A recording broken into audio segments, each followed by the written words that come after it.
The crimson dust of Mars swirled against the reinforced windows of Research Station Olympus as Dr. Isabella Rodriguez analyzed the latest seismic readings from Valles Marineris. Something wasn't right. The patterns she'd been tracking for the past 3 months defied natural geological processes. They were too regular, too precise.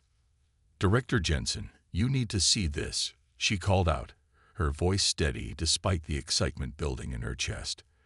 The station's director, Thomas Jensen, a weathered veteran of 15 Mars years, walked over to her workstation, his artificial leg whirring softly with each step. The holographic display showed a 3-dimensional map of the canyon's depths, marked with pulsing red dots where the anomalous readings originated. "These signals," Isabella explained, pointing to a particularly dense cluster, "they're not random. They're following a pattern that suggests artificial construction." Jensen leaned closer, his gray eyes narrowing. "You're sure about this?" "I've run every analysis possible. Whatever's down there, it wasn't made by nature."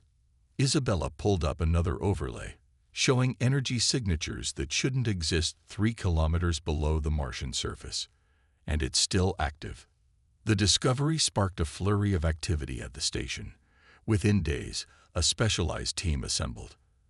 Dr. Rashid Khan, the leading xenorchaeologist from Luna University, Lieutenant Samantha Torres, head of security, and Dr. James Williams, expert in alien linguistics and artifacts. The expedition to the site began under the harsh Martian morning. Their rover, heavily modified for the treacherous terrain of Valles Marineris, crawled along the canyon's edge like an insect against the vast red landscape. Isabella sat in the forward compartment, monitoring their approach to the signal source. "Energy readings are getting stronger," she announced, adjusting her instruments. "Whatever's down there, it's been running for a very long time." The team reached the excavation point by local noon. Massive drilling machines, already in place, had carved a spiral passage into the canyon wall. The entrance yawned before them like a monster's maw, disappearing into darkness. As they prepared their equipment, Lieutenant Torres conducted final safety checks on their environmental suits. "Remembered," she said, her voice crisp over the comm system. "We're 3 kilometers from the nearest backup. If something goes wrong down there, we're on our own." The descent began in silence, broken only by the sound of their boots on metal scaffolding and the gentle hum of atmospheric processors. The walls around them changed as they went deeper, transitioning from natural rock to something else. Surfaces too smooth to be natural, with faint patterns that seemed to catch the light in impossible ways. Dr. Khan stopped suddenly, his hand brushing against one of the walls. "This material," he breathed, "it's not just carved. It's been molecularly altered. The entire structure has been reformed at the atomic level." Isabella's instruments began to pick up stronger readings. "The energy signature is coming from about 200 meters ahead. It's pulsing." They reached a chamber that opened up before them like a cathedral. The walls were covered in script unlike anything human eyes had seen before. Symbols flowed and merged in patterns that seemed to move when viewed from different angles. Dr. Williams approached one of the walls, his hand trembling as he activated his scanning equipment. "This language, it's incredibly complex. Multiple layers of meaning encoded in each symbol. But there's something about the patterns. They seem to be warnings." "Warnings about what?" Torres asked, her hand instinctively moving to her weapon. Before Williams could answer, a low vibration began to pulse through the chamber. The symbols on the walls seemed to shimmer, and Isabella's instruments exploded with readings. "Something's activating," she called out. "The energy signatures are spiking."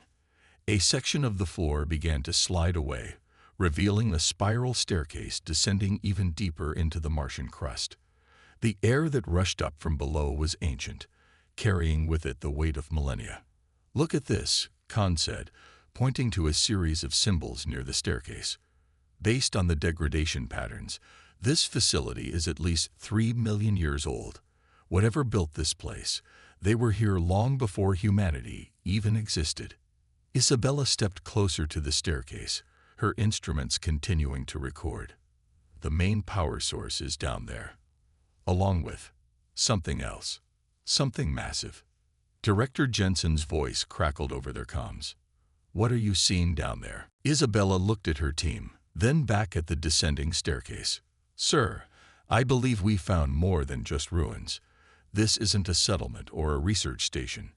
The structure, the warnings, the security measures. This is a prison. And I think something's still inside it. The chamber fell silent as the implications sank in. They had just discovered proof of an advanced alien civilization, one that had built a prison on Mars millions of years ago. The question that now haunted them all was simple. What could have been so dangerous that it needed to be imprisoned on another planet? As if in answer, a deep, resonating sound echoed up from the depths below, like the breath of a sleeping giant. The mission to understand Mars's geological mysteries had just become something far more significant and far more dangerous. The decision to descend further wasn't made lightly. After 4 hours of heated debate with mission control back on Earth, the team received clearance to explore the lower levels, but with strict protocols in place. 2 hours, Lieutenant Torres announced, checking the seals on everyone's suits for the 3rd time. That's all we've got. If we haven't found what we're looking for by then, we pull out and reassess. The spiral staircase seemed to absorb their lights as they descended, each step taking them further from the known world. Dr. Williams ran his scanner continuously over the walls, which now displayed different symbols from those above. More urgent, their patterns more chaotic. The language is evolving, he muttered, his voice tense with concentration. These aren't just warnings anymore. They're desperate, like someone trying to leave a message in their final moments. Rashid Khan stopped suddenly, causing Isabella to nearly collide with him. Look at this, he said, pointing to a section of wall that seemed to ripple under their lights.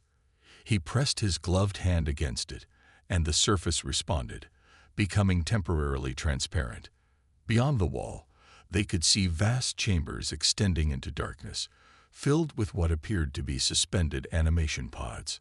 Most were empty, but some contained shadowy forms that none of them wanted to examine too closely.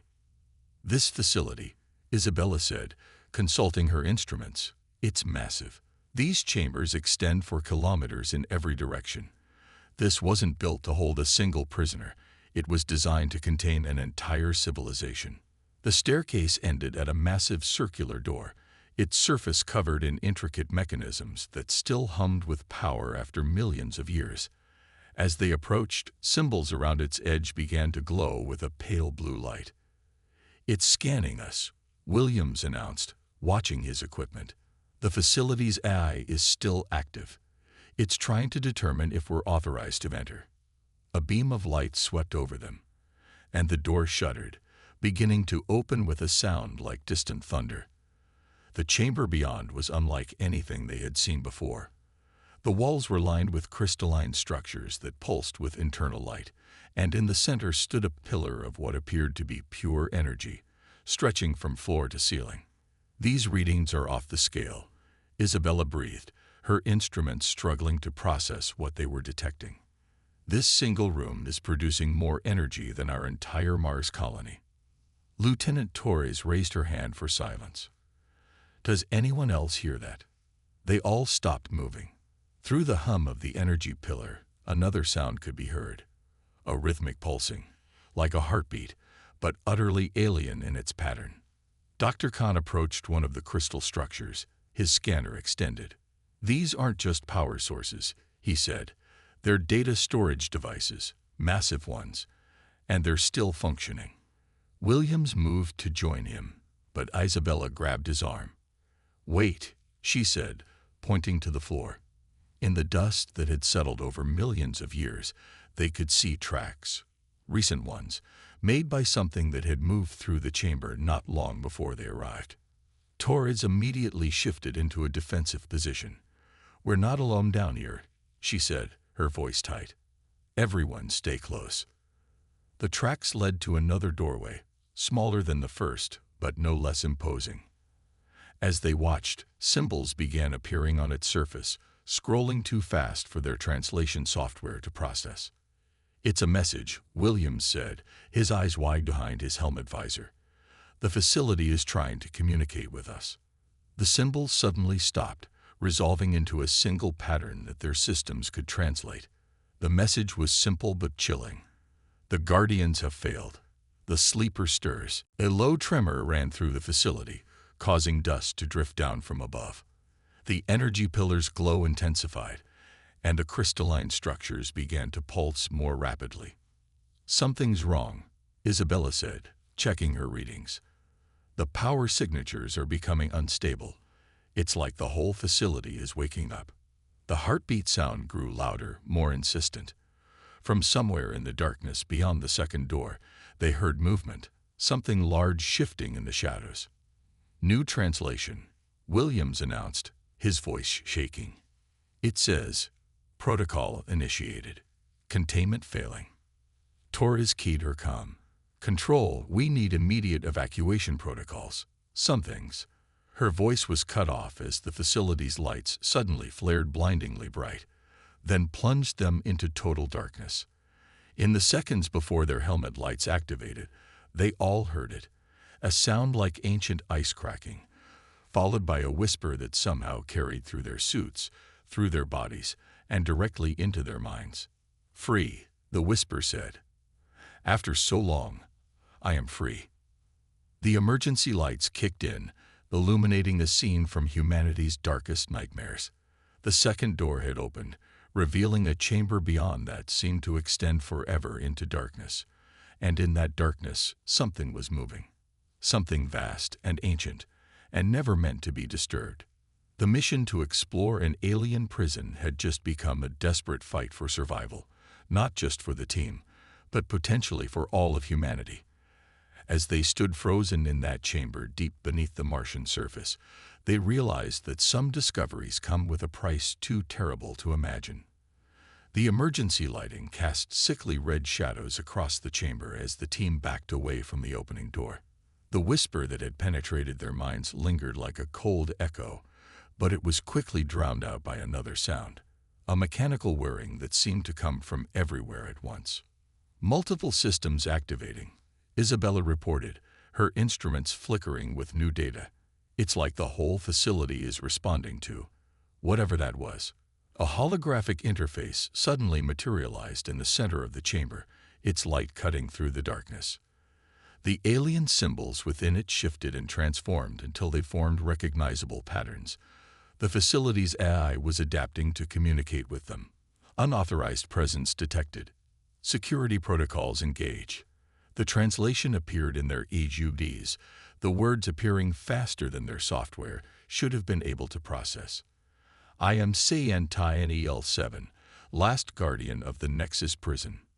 Dr. Williams stepped forward, his expertise in xenolinguistics making him the natural choice for communication. "We are humans from planet Earth. We discovered this facility during our exploration of Mars." The hologram pulsed, its colors shifting to a deep purple.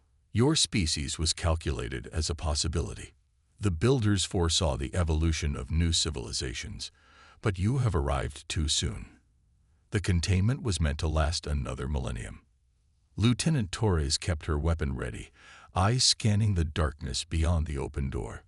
What exactly was being contained here? The Void Dreamers.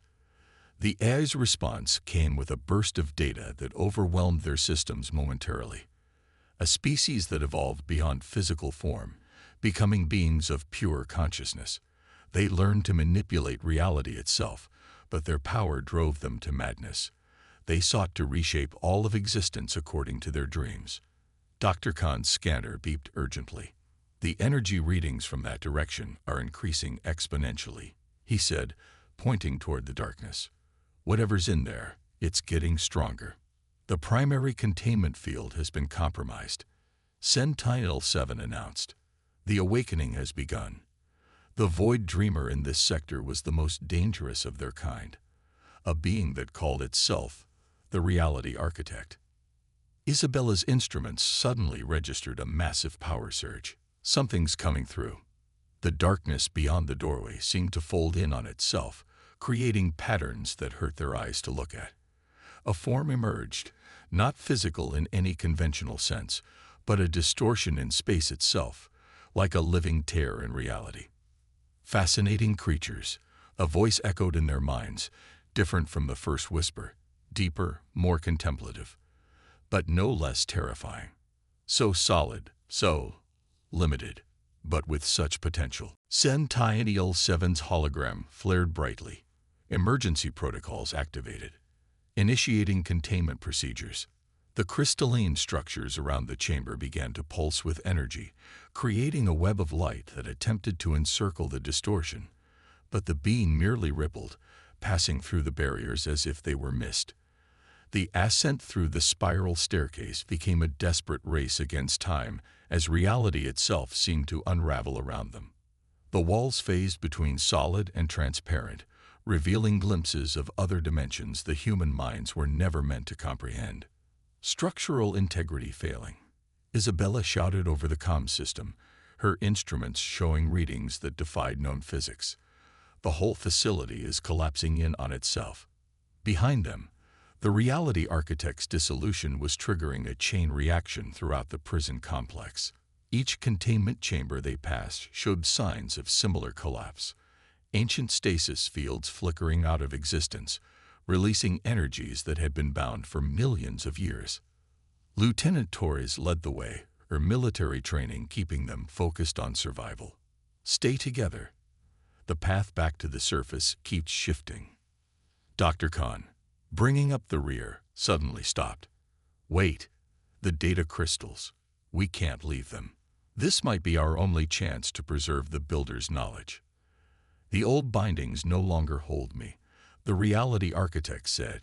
3 million years of dreaming, of planning, of reaching into the minds of passing creatures.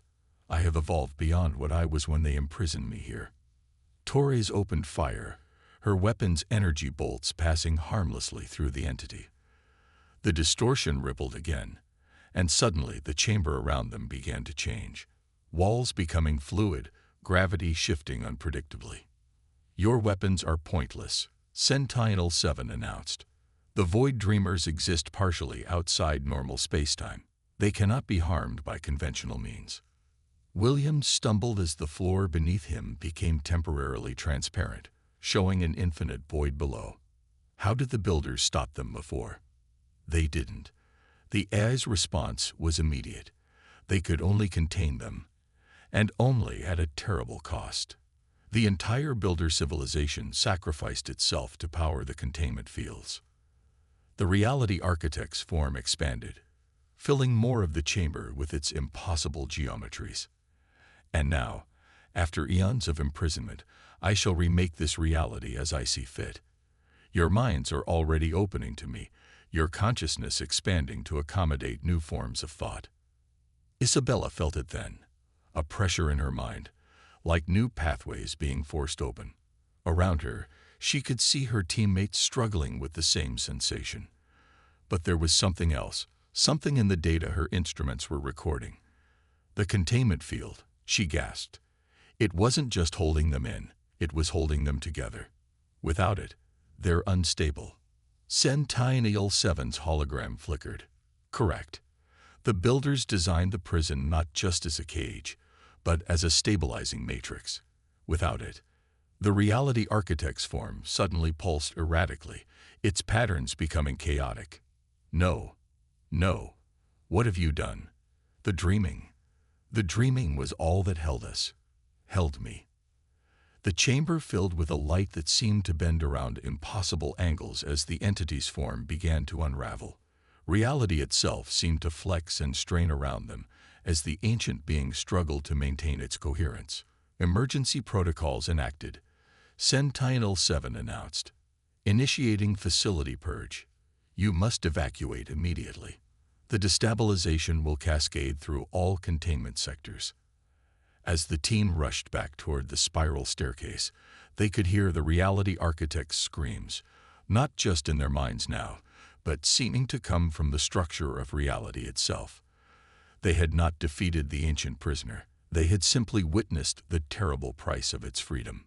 Behind them, millions of years of dreaming collapsed into chaos, and the prison that had held one of the universe's most dangerous beings began to tear itself apart. "There's only one way to stop this," Sentinel-7 announced. The builders installed a quantum purge mechanism. It will collapse the entire facility into a localized singularity, containing the dimensional breach. But it requires manual activation from the primary control chamber. Torres immediately turned back. "Where?" "You cannot survive the activation process," the AI warned. "The quantum energies would be fatal to organic life." "But without it, everyone on Mars dies anyway," Isabella said, understanding dawning in her eyes. She looked at her teammates. "I should do it. I understand the systems better than anyone." "No," Williams stepped forward. "I can read the builder's language. It has to be me." Before anyone could move, Khan spoke up. "The data transfer. I understand now. The builders. Their sacrifice. Their purpose." His eyes had a strange glow to them. "The knowledge they gave me. It's changing me. I can feel it. I'm the only one who could survive long enough to complete the sequence." A violent tremor ran through the facility, and chunks of ceiling began to fall through space that bent like rubber. They were out of time. "Go," Khan said, his voice carrying a new authority. "Get to the surface. The knowledge must survive, even if I don't." Torres tried to argue, but Isabella pulled her back. "He's right. We have to go. Now." They ran, leaving Khan behind as he made his way back to the control chamber.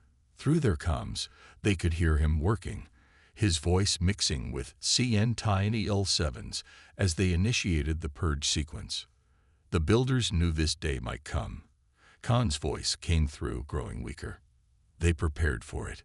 Everything has a purpose. They reached the surface just as the ground began to shake. From the entrance to the facility, a column of light erupted into the Martian sky. Not light as humans understood it, but something deeper, more fundamental to reality itself. "Energy condensing," Isabella reported, watching her instruments in awe. "The facility is collapsing inward. The singularity is forming." The light imploded, drawing everything around it into a point smaller than an atom. For a moment, reality seemed to hold its breath. Then, with a sound that would haunt their dreams forever, the point vanished, taking the facility, the reality architect, and Dr. Khan with it. Where the entrance had been, nothing remained but smooth rock, as if the prison had never existed. But deep beneath the surface, in a pocket of space-time that no longer properly existed, the last remnants of two ancient civilizations had finally found peace in oblivion. The team stood in silence, watching their instruments gradually return to normal readings. The immediate crisis was over, but they all knew that nothing would ever be the same. Humanity had not only discovered proof of advanced alien life, but had also glimpsed the true scope of cosmic horrors that existed beyond their understanding. 3 months after the Valles Marineris incident, the Mars research station Olympus had transformed into the most advanced archaeological facility in human history. The data crystal's information, downloaded in those final moments, had revolutionized humanity's understanding of the universe. Isabella sat in her new office, surrounded by holographic displays showing fragments of the builder's knowledge. Earth's most powerful quantum computers were still processing the vast archive, but what they'd already uncovered was staggering. "The latest analysis is ready," announced Dr. Williams, entering the room with Lieutenant Torres. Both had changed since their experience in the prison. Williams' hair had gone completely gray, and Torres moved with a slight limp, consequences of their exposure to alien energies. "Show me," Isabella said, clearing her main display. The hologram filled with images of star systems, each marked with symbols they now recognize as warnings. The builders didn't just imprison void dreamers on Mars, Williams explained. There are facilities like this throughout the galaxy. They sacrificed everything to protect the future of consciousness itself. Torres leaned against the wall, her expression grim. And now we know where they all are. The question is, what do we do with that information? The question had been debating in closed sessions of every major government on Earth. The existence of the prison could no longer be kept secret. Too many observatories had recorded the quantum event that marked its destruction. Humanity had to decide how to handle the knowledge that they were essentially inheritors of an ancient responsibility. "Director Jensen is on the line," announced the room's eye. The familiar face of their station director appeared on the main screen, looking more tired than ever. "The United Earth Council has reached a decision," he said without preamble. "They're calling it the Sentinel Initiative. We're going to carry on the Builder's mission." Isabella felt a weight settle onto her shoulders. How? We barely understood what we were dealing with. Dr. Khan gave his life to protect everything we know. Torres finished softly, and showed us it was possible for humans to interface with Builder technology. The data they'd recovered had revealed that the Builders had engineered their own evolution, changing their species at a fundamental level to create the prison systems. Khan's final transformation, triggered by the data crystal download, proved that humans could potentially do the same. "We're not alone in this," Jensen continued. "The Builders left us more than warnings. They left us tools, understanding, a path to follow. They knew that eventually, someone would have to take their place." Williams brought up another display, showing the complex genetic sequences they'd discovered in the data. "They even left instructions for how to prepare ourselves. They didn't just hope humanity would find this. They knew we would. They engineered their own prison to act as a crucible for their successors." "The program starts immediately," Jensen announced. "We're converting the entire Valles Marineris sector into a training facility. Every nation on Earth has pledged resources. We have to be ready." "Ready for what?" Torres asked, though they all knew the answer. "For when the other prisons start to fail," Isabella said quietly. "We're not just inheriting knowledge. We're inheriting a war that's been fought since before our species existed. A war for the very nature of reality itself." Through the window, the Martian sunset painted the sky in shades of red and gold. Somewhere out there, scattered across the galaxy, more prisons waited. More void dreamers dreamed their reality-warping dreams. And now humanity had to step into the role of guardians, protecting not just their world, but all of existence from horrors they were only beginning to understand. Dr. Khan knew. Williams said softly. In those last moments, when the data filled his mind, he understood what we would become. That's why he sacrificed himself. Not just to save us, but to show us it was possible. Isabella stood, looking out at the Martian landscape where an ancient prison had changed the course of human history. "Then we better get started. We have a lot to learn, and the universe isn't going to wait." Behind her, the displays showed maps of distant stars, each marking another prison, another potential catastrophe, another piece of humanity's new destiny. The Builders were gone, but their legacy lived on. And in the vast darkness between the stars, the dreams of ancient beings continued, waiting for the day when their prisons would weaken and a new generation of guardians would be tested. The discovery in Valles Marineris wasn't just first contact with alien life. It was humanity's initiation into a conflict as old as consciousness itself. As the sun set on Mars, Isabella and her team began their work, preparing humanity for its new role among the stars, not just as explorers or colonizers, but as inheritors of an ancient trust, protectors of reality itself. For in the end, the prison hadn't just been a containment facility. It had been a test, a challenge, and an invitation. Humanity had proven itself worthy of the Builder's legacy, but the true test was only beginning. The end.